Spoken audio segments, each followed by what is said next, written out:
Hello, am I talking with the director of supply chain from Bacardi? Yes, how can I help you? I want to know some information about your product. What kind of information? I want to know the lead time and the batch.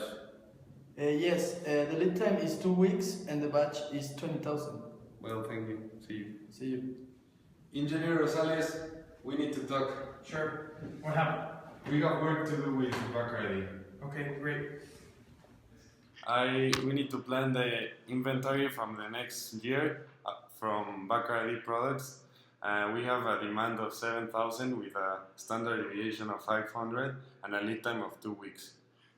Okay, and the CSL? The CSL we are trying to achieve is 90%.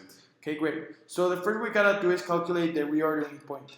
The reordering point refers to the safety stock plus the demand times the lead time. The safety stock refers to the amount of stock that you have in case of that your lead time increases. So in order to calculate the safety stock, we have to multiply the C from ROP times the sigma L. So the C of ROP depends on the CSL. We got a CSL of 90%, therefore the C of the ROP is gonna be 1.2815. And the sigma L is gonna be the square root of the lead time times the standard deviation. The square root of the lead time is 2 and the standard deviation is 500, so the square root of 2 times 500, that gives us 707. Multiplying 707 times 1.28155, we get a safety stock of 906.90.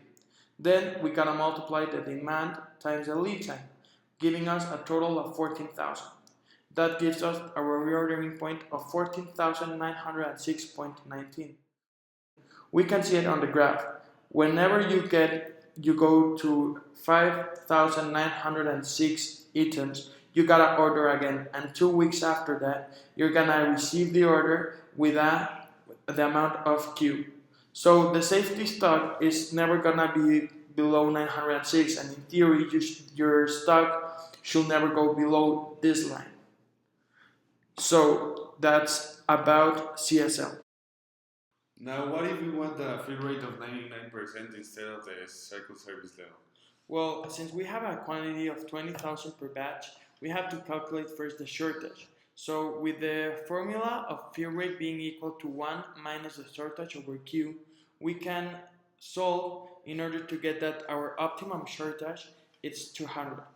So we have the demand times the lead time, that's 14,000, and the sigma L that we had already calculated.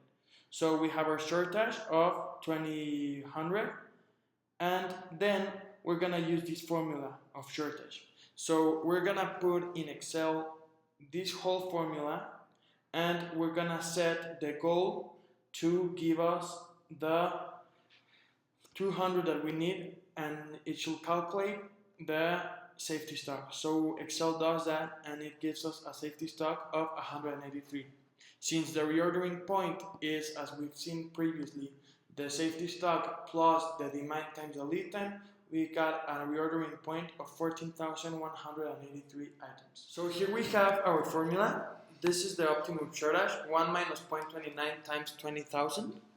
We have our sigma L, our pi. This is 1 over the square root of 2 pi. And here we have the formula of the exponent.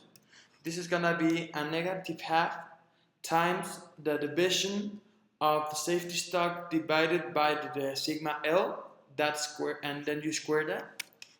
Afterwards, you have to calculate the normal distribution of the value that you get by dividing the safety stock over the sigma L.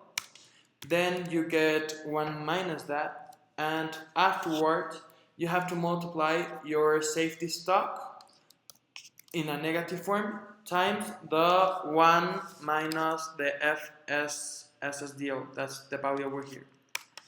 Then in order to get the shortage that you're getting with each safety stock, you gotta multiply the values of the exponent times the sigma L times 1 over the square root of 2 pi, and then you add that to the safety stock times 1 minus the Fs of the SS over the sigma L.